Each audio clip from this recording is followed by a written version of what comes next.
Welcome to our evidence-based channel for awareness on mental health and relationship matters. If you find this video interesting or helpful, please like it and subscribe to the channel. I'm your host, Ammar Mohammed.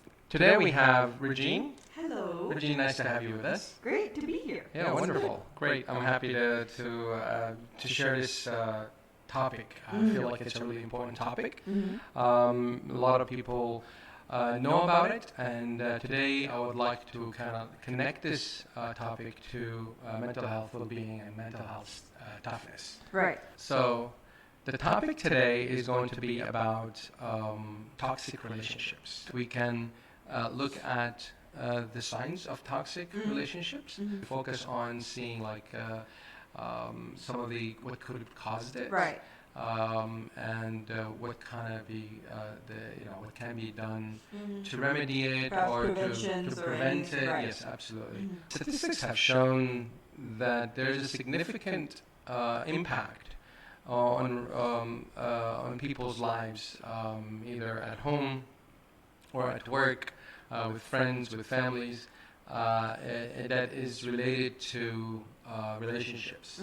And the toxicity of that relationship is really a big factor and a significant factor. There are some statistics from from the corporate world. There's a website that I wanted to share with everybody. It's medium.com. They listed 20 statistics about how or what are the reasons of why people leave their jobs. One statistic showed 92% of employees, they said that they would have stayed in the job if their manager showed more empathy. And I thought that was quite a significant number. It's a very high number, I would say. Yeah.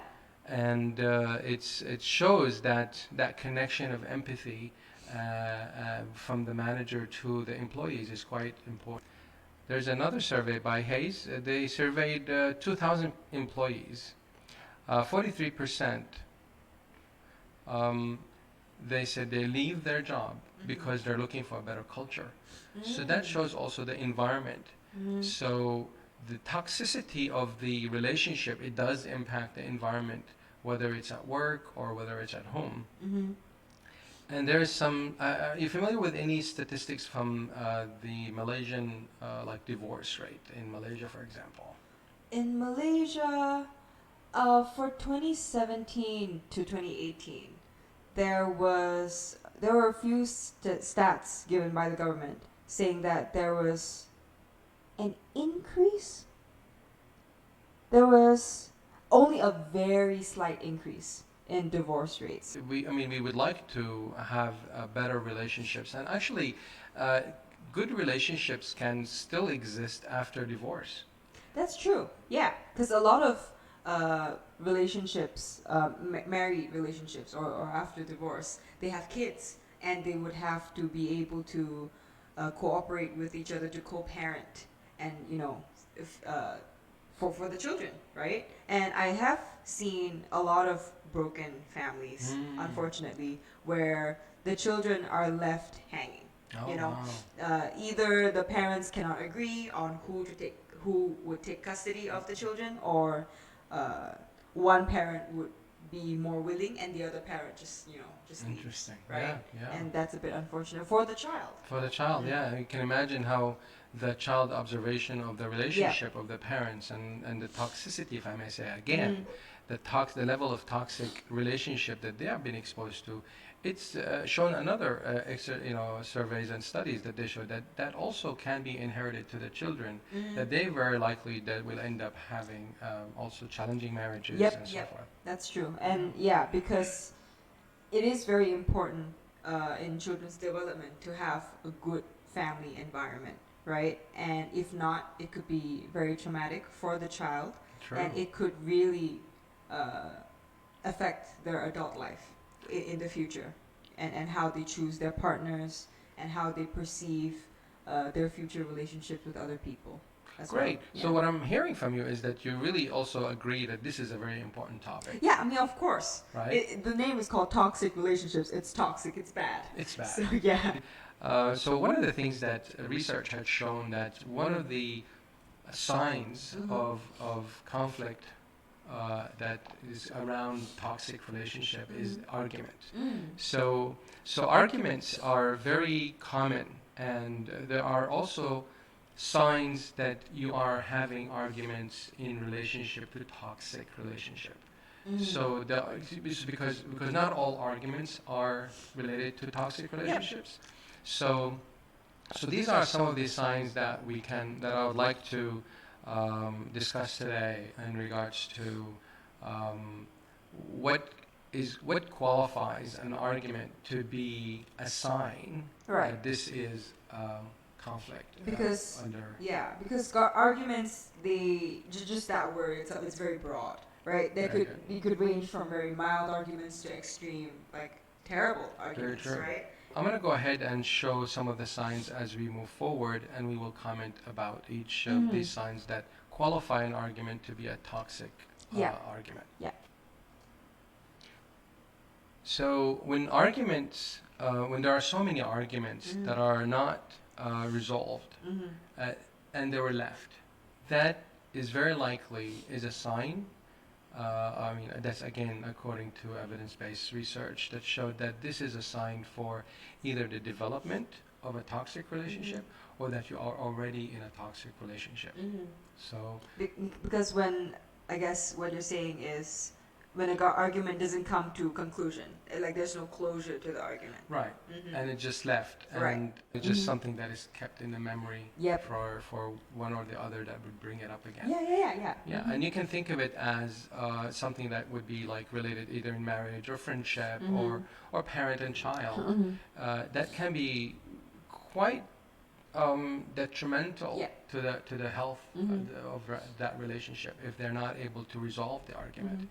So the now we'll be focusing mainly on what is qualified or what qualifies an argument being a toxic argument, and then we can talk about how we can prevent it and how we can resolve it. Sounds good. Yeah. Another sign that's shown also from research that is related to arguments that are in a toxic relationship is that the one of the people in the argument physically leaves. They just walk away from the argument. So they don't. So they are in an argument and they just walk away. Right. So it sounds like, I mean, I've seen this happen before as well, where maybe one person, they've run out of points, they seem to be losing the argument, and then they have nothing else to say, and then they leave. True. Right, out of That rage. could be a very valid reason or scenario Right. that someone would that would experience that would cause them to do that. And also, I would also imagine if something at work, if the manager comes in and yell, and Right. there's a problem, you just walk away, and they don't allow the other, the employees to explain or to not to explain, but really just to share the information what caused the problem. Yeah. So they just walk away, and that causes a lot of dissonance and a lot of, you can say resentment. Sometimes it can really develop as well. That's a very interesting point, because it seems to be very common, or I've seen it a lot happen, where a lot of, not just employees, but like in school settings, like teachers and students, whereby a teacher would be scolding a student for something. I mean, I'm not sure whatever, for whatever reason, and they would not accept excuses. They would call it excuses. Whatever it may be, they don't accept. They're like, no, don't make excuses. But it could be valid. Could Maybe be. It It could be not just an excuse, it could be just a real cause. Yeah, That maybe the child or that person really needs help. Yeah. And then they just dismiss it as, oh, it's an excuse. I don't accept anything, and then they just leave. And then they give you a punishment or something, and you have to deal with it. Wow. Yeah. So, yeah, that has never sit right with me. True. Yeah. That's a very good point. And also, if we were to, can you imagine that what the statistics showed about empathy? So just walking out of the argument, there's zero empathy. Right. It doesn't really care They didn't about try the to other person. understand Yeah. what that person is going through. Very true. Another sign that this argument is in a toxic relationship argument is that manipulation. So one person would try to manipulate facts or incidences or events to win an argument. Yeah. And that can be detrimental again to the trust between the two, So it's quite, it's a quite. So if you see it, if you notice it if these things happen regularly or very frequently in a relationship, that's a significant sign that we can say you're in a toxic relationship or you're in a toxic environment that is allowing this to happen. So you're willing to think about how you can manage it. We go to the next point about arguments in a toxic relationship.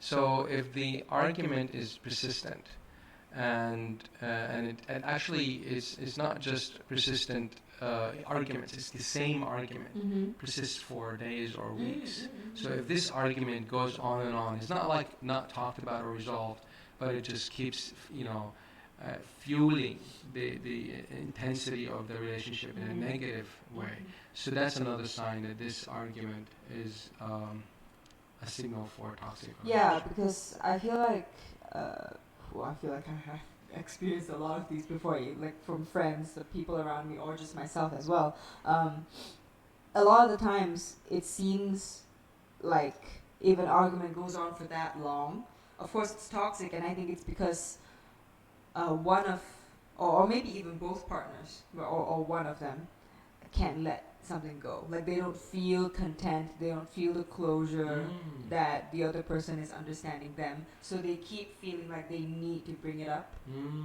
because they feel like they're not being heard. That's why they keep feeling like, and he or she could be the one that is starting the argument, and keeping it persistent, and he or she could be also the one being toxic. That's very likely. Yeah, That's very likely and true. sometimes they might manipulate the situation to think that they're the victim, and that's unfortunate. Yeah, I mean that's very good point, and also, if I may say, add to that is that this persistent argument can be because of the silent treatment. So it doesn't have to be an argument in a sense that is brought up and talked about. Right.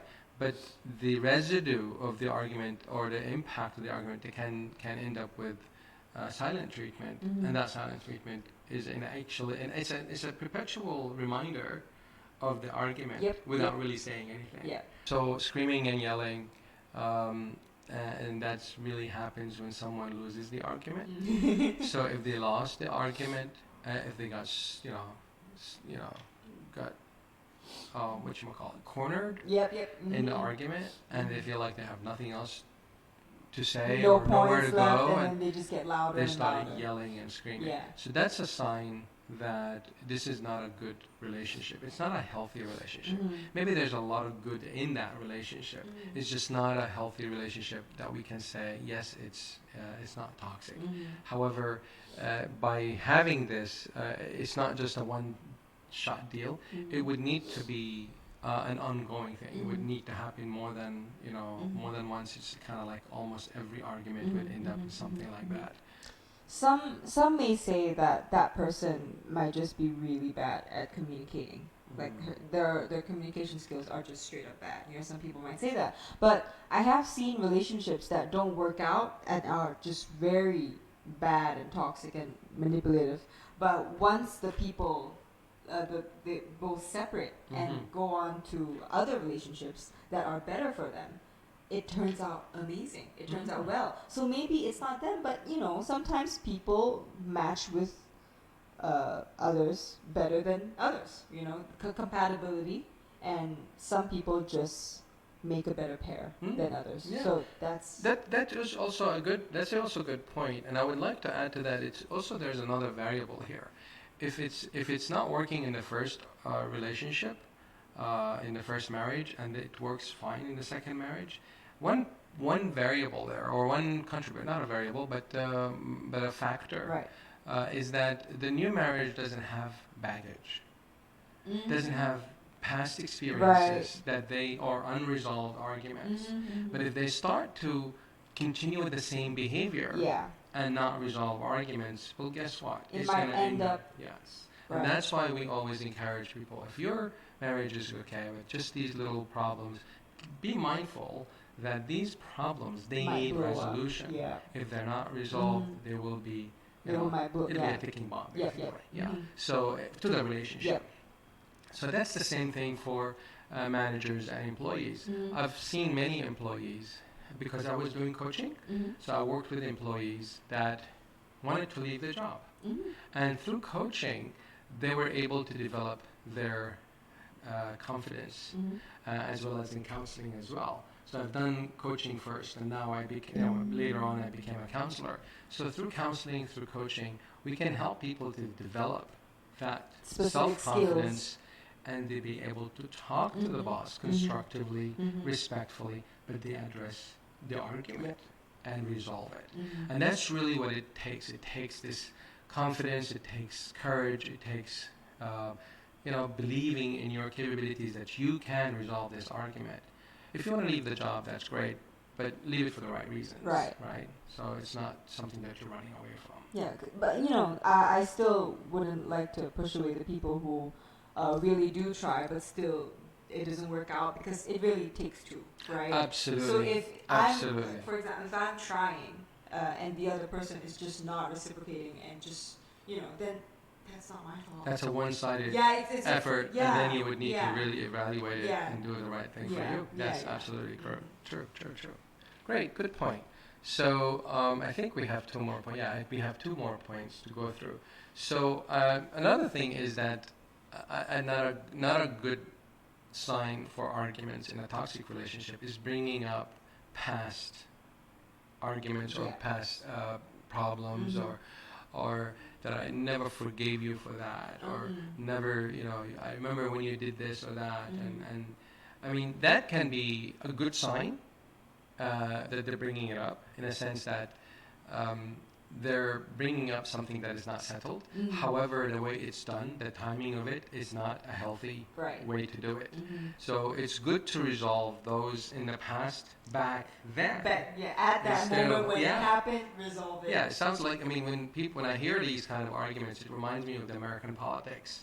They hold dirt on the candidates until they are nominated Yeah. to be like, in the primary Yeah, and they're all. like, And he then did all that previously. and all the dirt like It was 3 years him. ago. Yeah. And it's like, so where They were did you this, 3 they days did ago? that. Yeah, 3 I days didn't ago. do anything. Yeah, so it's them. Yeah. So that can also tells you that bringing things from the past, from unresolved arguments from the past, bringing it into new arguments, that's another sign that this is very likely to be a significant contributor to a toxic, or a significant signal that it is a toxic environment that you're in, or a toxic relationship.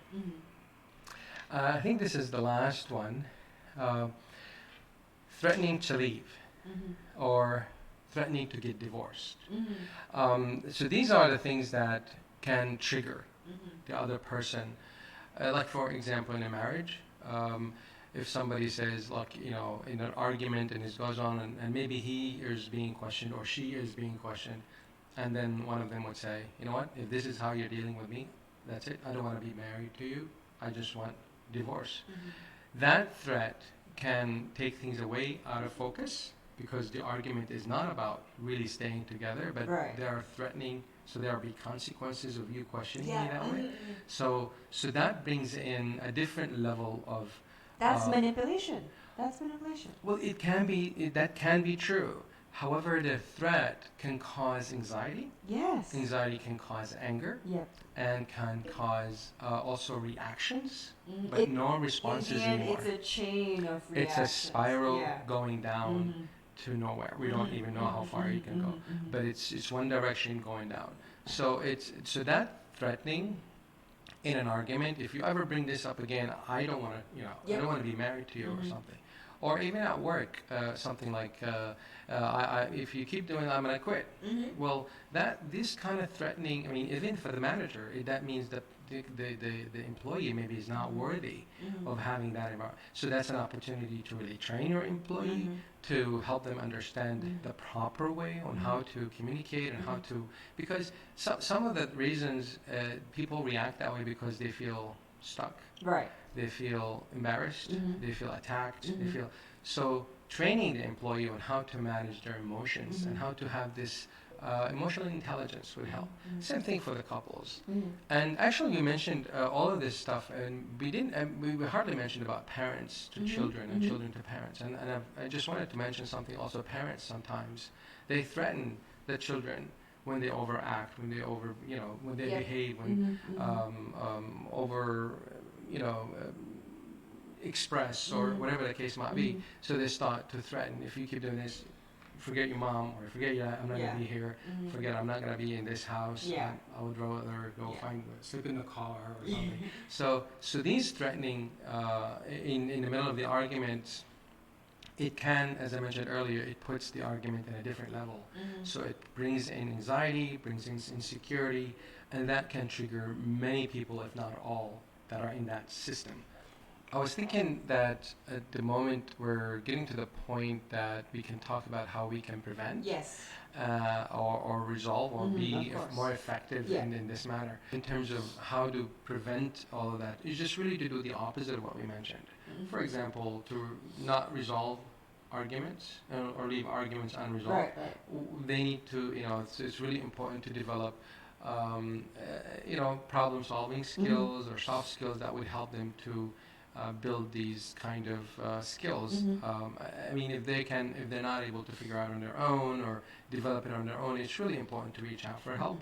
It doesn't mean that you're a bad person or you have a very bad spouse or manager. It's really important for you to take the steps to get the right information and the right skills from the right people. Like if you want to go to a workout, I mean, you wouldn't ask someone from the, or for someone from your family to be a trainer, right? You would need to pay for a trainer to build these kind of muscles. And these skills in our personalities, in our lives, are no different than muscles.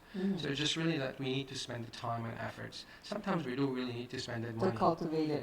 To develop it and to actually test maintain it. it as well. To make sure that we are able to maintain that in our lives.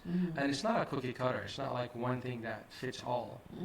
You need to develop, I mean, you would know the basics, but you need to develop your own way on how to resolve arguments with your spouse, with your parents, with your boss, with your colleagues, and so forth. So it's really important to develop that skill.